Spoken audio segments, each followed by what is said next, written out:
Pemirsa, maraknya beras oplosan di pasaran membuat konsumen harus ekstra hati-hati dalam memilih beras untuk mereka konsumsi. Tentu tidak lagi hanya sekedar putih atau pulen seperti biasanya menjadi standar kebanyakan orang saat membeli beras, tetapi benar-benar berkualitas atau benar-benar bergizi. Lantas bagaimanakah cara mengenal dan membedakan beras berkualitas dengan beras murah atau oplosan? Kita akan langsung saja berbincang dengan ahli gizi Dr. Maria W. Haryono. Selamat siang, dokter. Selamat siang. Nah, kita akan membedakan ini. Banyak sekali masyarakat yang pergi ke pasar atau pergi ke pasar swalayan ingin membeli beras. Mereka hanya melihat putihnya saja, pulannya saja, tampilannya saja, boro-boro mencium. Kadang-kadang sudah disegel dengan plastik. Bagaimana caranya agar kita bisa membedakan yang mana yang berkualitas bagus, yang mana yang low quality? Ya, gini, biasanya orang akan memilih beras itu memang tampilan luarnya. Yang dipilih otomatis warna. Lalu kemudian bulir-bulirnya masih utuh atau tidak. Sebenarnya berbagai macam beras ini ada di pasaran.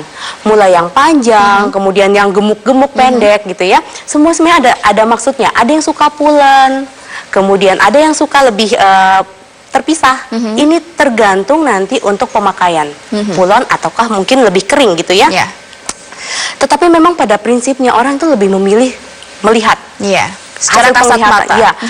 Padahal yang kita sebenarnya tekankan, beras ini kan sebenarnya makanan pokok ya, makanan pokok orang Indonesia. Jadi biasanya karena makanan pokok itulah dominan yang dikonsumsi.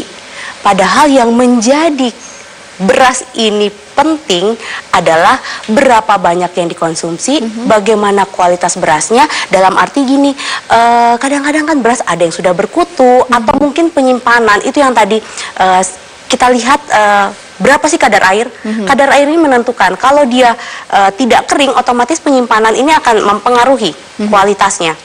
Jadi saat kita berbelanja yang harus kita lihat secara kasat mata. Kadang-kadang orang malas melihat bagaimana gizi kandungannya. Secara kasat mata bagaimana? Warna beras secara alami sebenarnya ada tidak terlalu putih. Karena biasanya kita justru mulai agak waspada, kita curiga justru beras yang warnanya terlalu putih. Jadi waspadalah dengan beras yang terlalu putih. Ini baru sekedar waspada karena kita tidak bisa memastikan sebagai konsumen, kita tidak bisa, oh ini ada tambahannya atau enggak. Seketika itu kita sulit untuk mengetes. Tetapi waspadalah dengan yang terlalu putih dan terlalu wangi.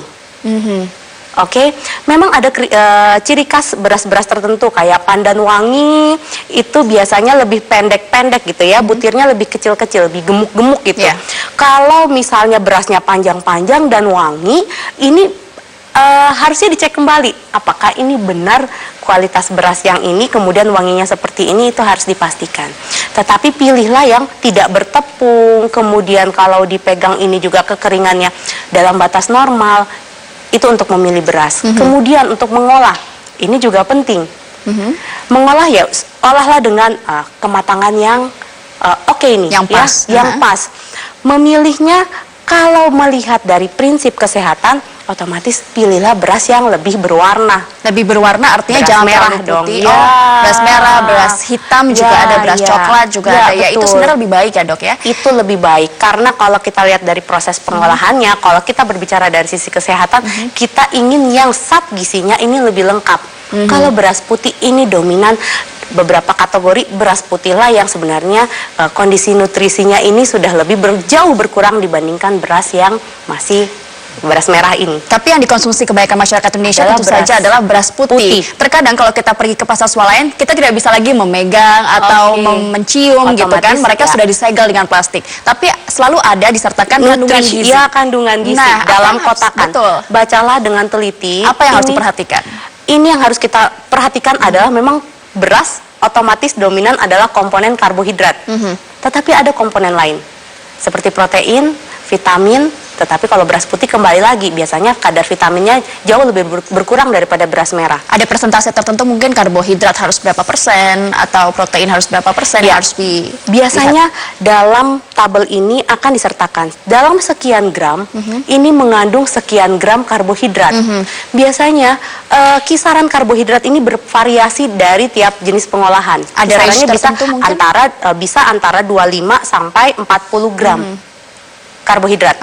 Kandungan karbohidratnya, dan ini penting karena yang tadi dominan kita makan sebagai makanan pokok kemudian karbohidrat yang kita konsumsi kemudian menjadi banyak, Terlalu ini banyak. pasti akan mempengaruhi keseimbangan zat gizi yang akan kita konsumsi yang pada diasup, hari itu. Nah, kita akan menyimak ada berita yang patut untuk Anda simak sekitar kualitas beras. Nah, pemirsa, secara umum kualitas beras biasanya memang dilihat berdasarkan penampilan fisik. Dan beras yang warnanya lebih putih selalu dianggap lebih berkualitas. Namun ada beberapa jenis beras, pemirsa, yang beredar di Indonesia dan masing-masing jenis beras pun memiliki perbedaan fisik dan hasil masaknya. Kita simak.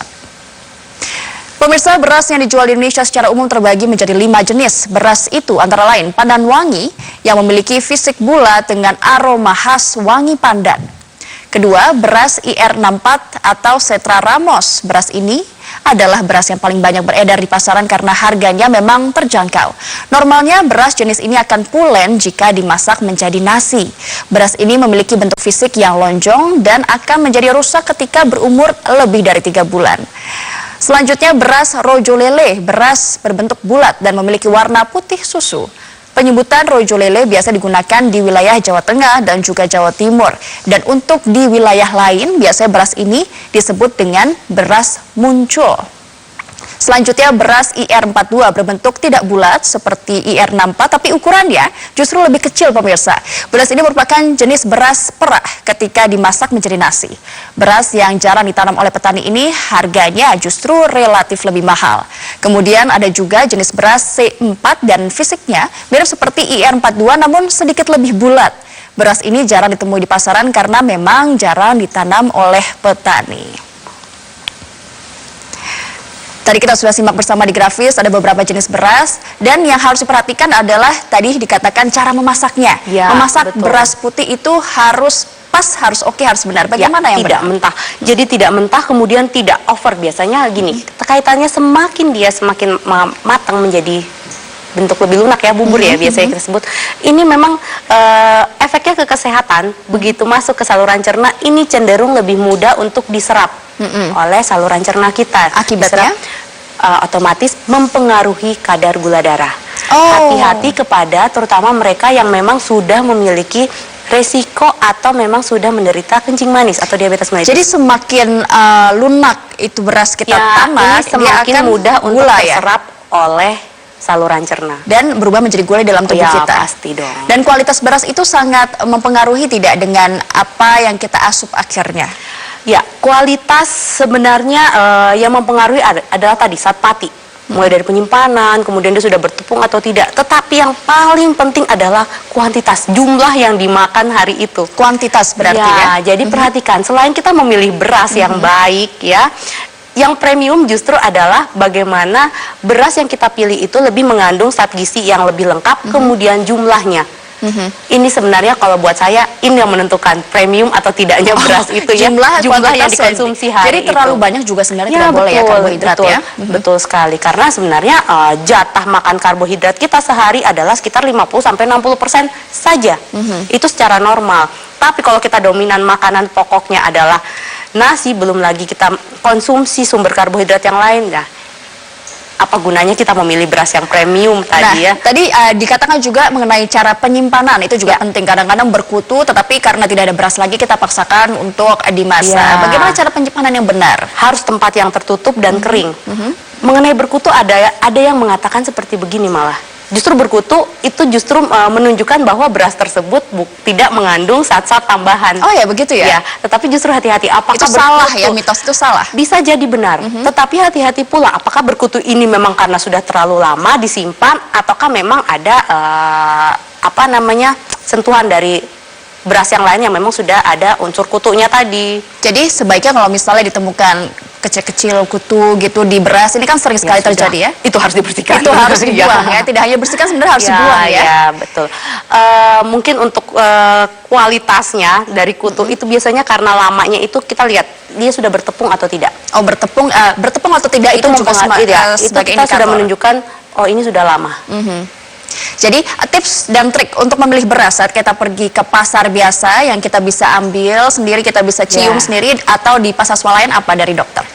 Pilih yang warnanya memang natural adalah warna beras.